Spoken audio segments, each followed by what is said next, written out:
Atlas's time to shine.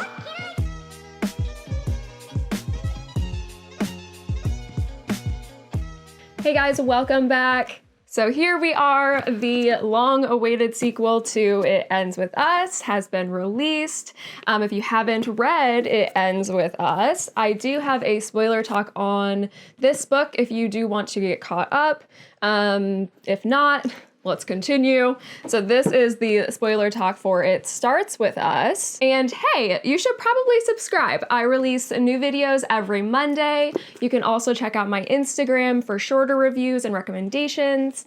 So with that said, let's do this. So It Starts With Us picks up immediately where It Ends With Us dropped off.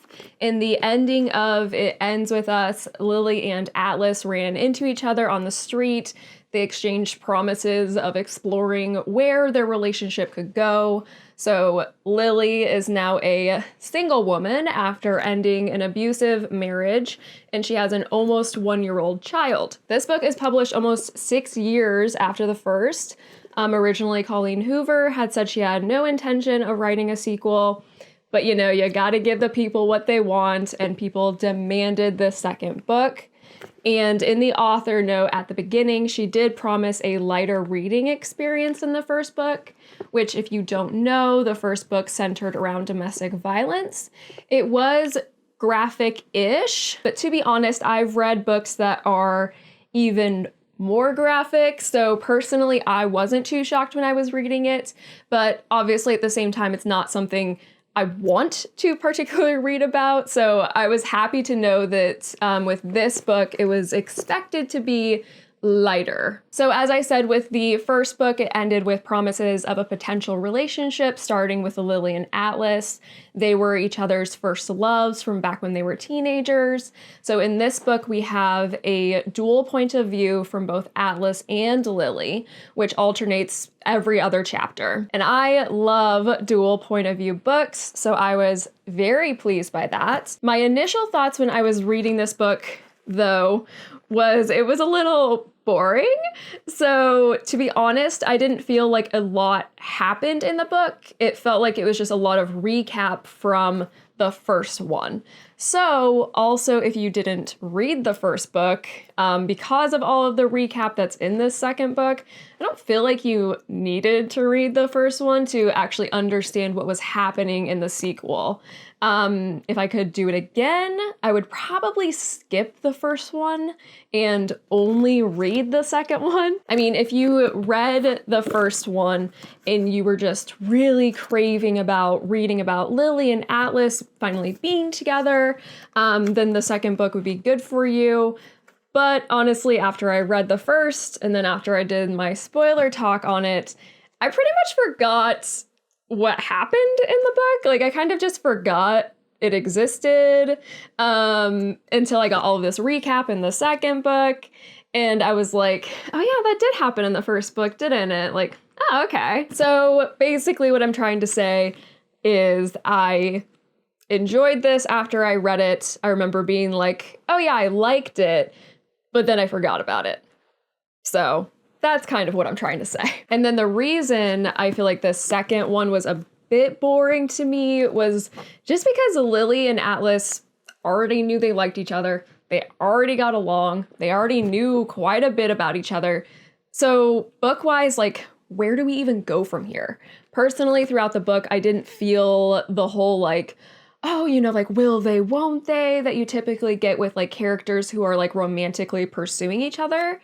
Because with this book, it was written to basically show them being together. So we all know where it was going. But we do get Atlas's point of view, and I do remember liking him a lot from the first book, so having the book be half from his point of view, that was a big bonus for me. So the very beginning does start with Atlas being like, oh, will Lily text me? She said she was going to, but she hasn't. And then from her point of view, we have the whole like, oh, I don't know if I should start something up with him. My life is so messy because of, you know, that abusive guy who's still in the picture. So we had like a moment of like, will they, won't they? But it was obvious that they will, because that's what the whole book was written for. So because the whole book is obviously going to be about them being together, we do get some additional plot lines set up for Atlas that we see throughout the book. This starts with he owns 2 restaurants and they start getting vandalized. And it's like this whole like, oh, who done it?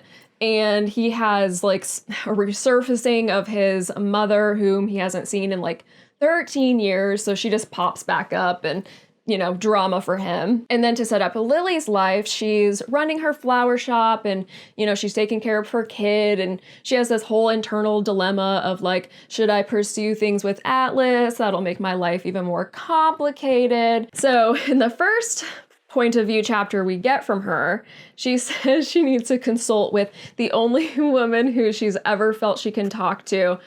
And she writes a journal entry to Ellen DeGeneres.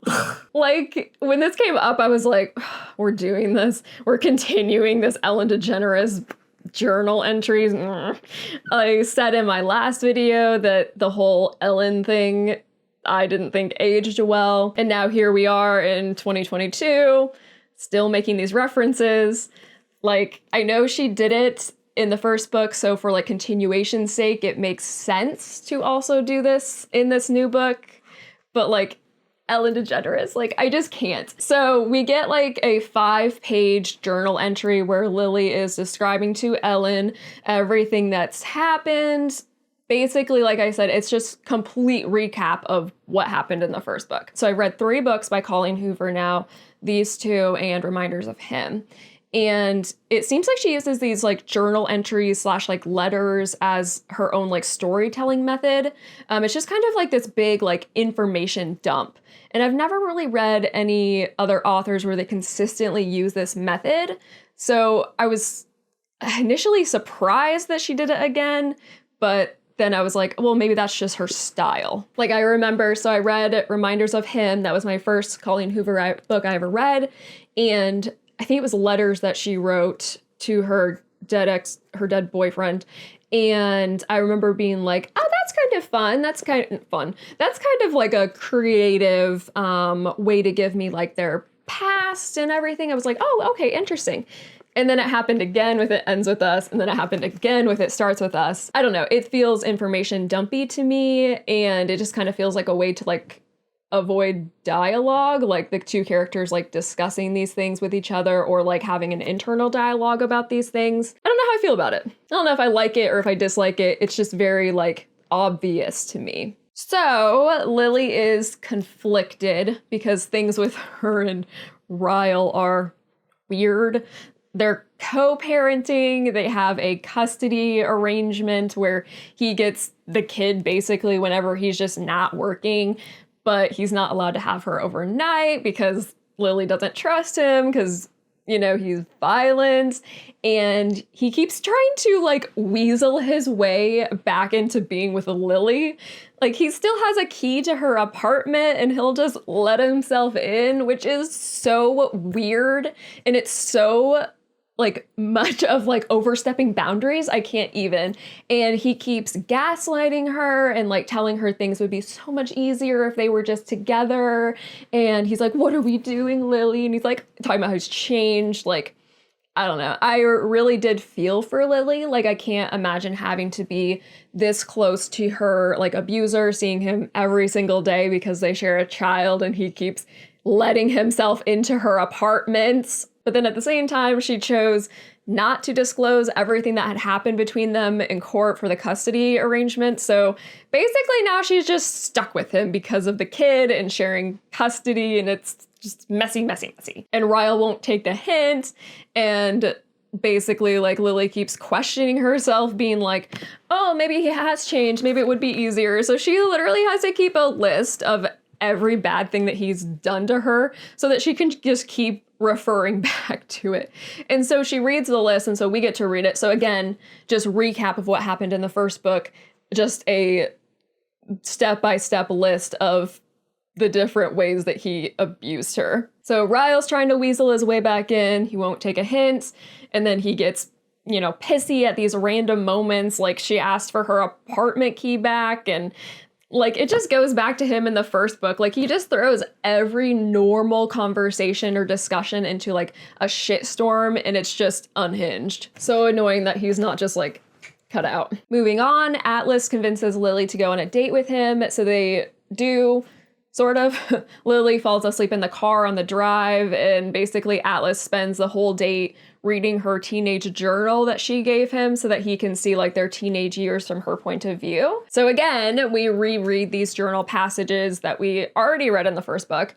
Like I said, lots of recap. And then Atlas also writes Lily letters about his past and moments of their time together so that we can see from his point of view. So again, lots of journal and letter passages back and forth between them. The first letter that he lets her read is on the drive back from the date, and basically it's just a breakdown of his childhood. A lot of it was implied in the first book, but it can just be boiled down to like he had a piece of shit mom who married a piece of shit guy, and then that's how he got kicked out of the house when he was 17. So they had a pretty good first date. It's pretty obvious that they're just together now. But Lily has that thing called Ryle lurking in the background, and she still has to deal with it. And surprisingly, he didn't pop up as much as I thought he would. I thought he would just be constant throughout the book, but he was there enough to be just like a thorn in her side. Okay, so I have to read this passage in a second. So Lily gets back to, after the date, she goes back to her ex-sister-in-law's house because that's where her kid is. Ryle's there, and they're watching Finding Nemo. And she walks in and she's like, I can tell that he's just mad. And it's like, oh, he's mad? Of course he is. He's unhinged. Ryle stands up for the first time since I walked in. He makes eye contact with me. He gives me a once-over, noticing the outfit and the heels I'm wearing. I can see the slow roll of his throat. He nudges his head upward, indicating he wants to speak to me on the rooftop balcony. I was literally like, let's talk on the roof. Yeah, like, sounds like a good idea to go to the fucking roof with this abusive psycho. Like, don't go to the roof with him. He's gonna push you off. So she goes up to the roof with him. Why? Why would you go to the roof with him? If you want privacy, just talk in the hallway. Like, why would you go onto the roof with this person? Like, that... Stay away from him. And so literally like a page later, she's like, I glance over my shoulder to measure the distance between myself and the ledge. Not that I'd feel like he'd throw me over it, but I also didn't think he'd be capable of shoving me down a flight of stairs. Of course he's capable of shoving you off the top of the roof. So basically, I'm not going to go into the whole fight. I'll give you a little recap. Basically, he was watching Finding Nemo, didn't know that the main character's name was, one of the main character's names is Dory. Their kid's middle name is Dory. Like, who didn't know that? Like, have you never seen Finding Nemo? What kind of weirdo are you? And then he gets all pissy and he basically like thinks that she named the kid's middle name in honor of Atlas because they connected over Finding Nemo. Like, it's the dots in this guy's like thought process is just like I'm so annoyed. So basically, after their roof chat, she's like, oh man, Ryle is not gonna be happy when he finds out that I'm seeing Atlas, obviously. Then moving on. After the date is where Atlas's own plot started to pick up. So his mom shows up at his restaurant and is like, do you know where Josh is? And him and me as the reader are like, the fuck is Josh? And the mom's like, your brother, duh. I was pregnant when you moved out, and now Josh is missing. So long story short, Josh is a child, and he is 12 years old, and he is the person who has been vandalizing the restaurants. Basically because he thought that Atlas abandoned him, and Atlas is like, no, I didn't know you existed, kid, and he's been vandalizing his restaurants to, like, get back at him. So being the nice guy he is, Atlas decides to take Josh in after he learns that his mom is abusive towards him. No shock there. So after those things happen, not a lot of like interesting or like drama-filled things happen in the book. They're both just kind of busy, like, juggling their own lives and their careers and now these kids. So that's kind of the recap of, like, we're about halfway through this book at this point. So they're living their lives. They go to a wedding together. Afterwards, they have sex. Things are just, you know, like, progressing in the relationship. They're easily falling back in love with one another. And I'm happy for them. I do have to say, if you were really craving, like, reading these, like, sweet moments between Lily and Atlas, like, if you wanted the second book because you wanted more of them from the first one, I thought that those were delivered and done well. You know, you get all of the normal love confessions and sweet moments and them talking about their past and all the normal stuff. Now, so it's a day after the wedding, and we do get a little bit more drama. Ryle shows up unannounced at Lily's apartment, loses his shit when he realizes that she had a visitor, pins her to a wall, the whole 9 yards, freaks out, and basically he realizes it's Atlas, and, like, he's telling her that she left him for Atlas, and she's like, no, I left because you were abusive, which she did get him there. I'll read that. Ryle looks at the ceiling briefly and shakes his head. So I had the right to be concerned about him this whole time? If you truly believe that I would have been unfaithful to you, then go ahead and believe that. I don't have the energy to keep convincing you otherwise. I've explained this to you before, so I'm not saying it again. I would never have left you for Atlas. I didn't leave you for Atlas. I left you because I deserve to be treated better than the way I was treated by you. My heart is shattered because Ryle hasn't changed at all. Did you think he would? I don't know. It's hard. I do feel for Lily. Like, I can't imagine having to deal with Ryle's ugly mug just popping up all the time when she's trying to, like, move on with her life. Like, that shit would get so fucking old. It's getting old in the book. Like, I'm ready for this kid to just piss off. So with more Ryle drama, he sends Lily threatening texts and then is quiet for a bit. And then, surprise, surprise, he shows up at Lily's work. They have another fight. And then Ryle goes to Atlas's restaurant to have a fight with him. I literally laughed out loud at this part. For being a neurosurgeon, he's really fucking stupid. Like, yeah, try to get into a physical altercation with a former Marine. That's a good idea. Like, he's just looking for a fight. Like, he literally just bouncing around to people being like, who will fight me? But instead of fighting Ryle back after Ryle punches Atlas, Atlas uses the power of words on him and the altercation fizzles somehow. And then basically the whole Ryle plot doesn't disappear, but definitely isn't as, like, prevalent through the end of the book. But let's just wrap up talking about him because, like, I can't even. He is one of the most cringiest characters I have ever read. I have no sympathy for him. I never thought he was charming in the first book. I've always felt like he was cringy, even in the very beginning. I am just so over it. I'm so sick of talking about him. So to finish him off, Ryle's family and Lily have an intervention with him. He's told that he has to attend anger management classes and can't be around his daughter or his niece unsupervised anymore, because obviously, why didn't we do this in the first place? Okay, so let's wrap up the Atlas and Josh plot of the story. So in the beginning, I was a little annoyed at the whole adding in of the whole brother and mom subplot. Like, I wanted to focus on the love story, but again, really, since they, like, already knew each other so well and it was pretty obvious even to them that they were going to just end up together, there wasn't really anywhere to go with that plot. So then by the end, like, I ended up loving, like, the Atlas and Josh plot. Like, I do feel like the book needed something else besides the love story. So I am glad that she added that in. So throughout the book, you know, Atlas took Josh in and we got to see him be like this good role model for Josh. Josh obviously really needed that. And we did end up seeing a lot of growth from him. So there's this part near the end where Josh decides he wants to try and go live with his dad. We learn his dad had previously abandoned him. So Atlas drives him 3 hours to where his dad lives. They show up at his dad's doorstep and, you know, Josh is a kid, he's 12. And he realizes, like, he sees his dad's vehicle and he sees his dad, like, outside, and he just, like, realizes, like, oh, he could have come and get me anytime he wanted. He just clearly didn't want to. In this part of the book, I actually got really emotional when Josh decided to stay with Atlas. He told them that they could make their own little family. I was surprised, and this is when it hit me. Like, this is like, I mean, the book's really almost done. And this whole time I was just kind of like, yeah, let's move on with this plot. And then, so this is like 278. So like the book's literally almost done.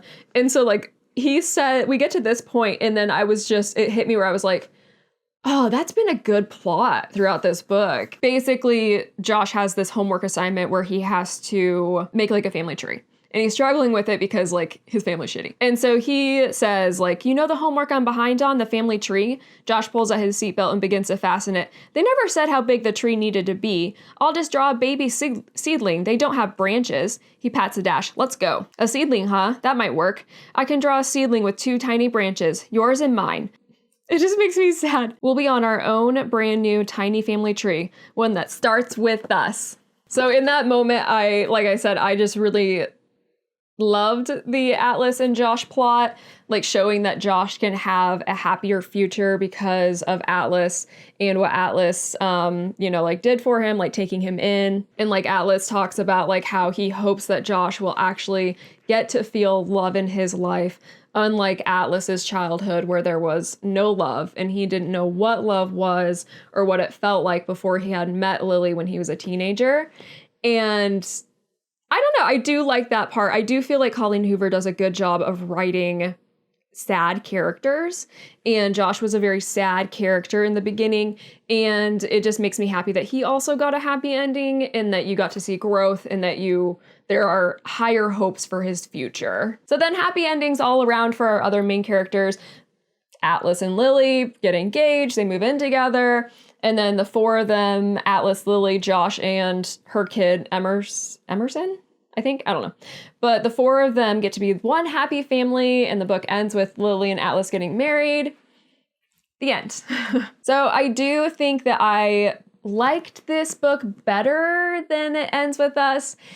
Initially, I liked the first book when I was reading it, but then I forgot about it. Like, it just didn't stick with me. So personally, I feel like I could have only read this book and I would have gotten the gist of everything in the whole experience of the first story because of all of the recap and retelling and the journal entries from the first one that were in the second one. Like, if you want to skip all of the domestic violence of the first one, just read this one because you'll get a recap and you won't have to actually read about it. Plus, I think Atlas is just a better main character overall. He's a genuine person, and it made me feel like the overall reading experience for this book was better. I felt like he stole the show in this story, even though we also got Lily's point of view. I felt like it was really his book.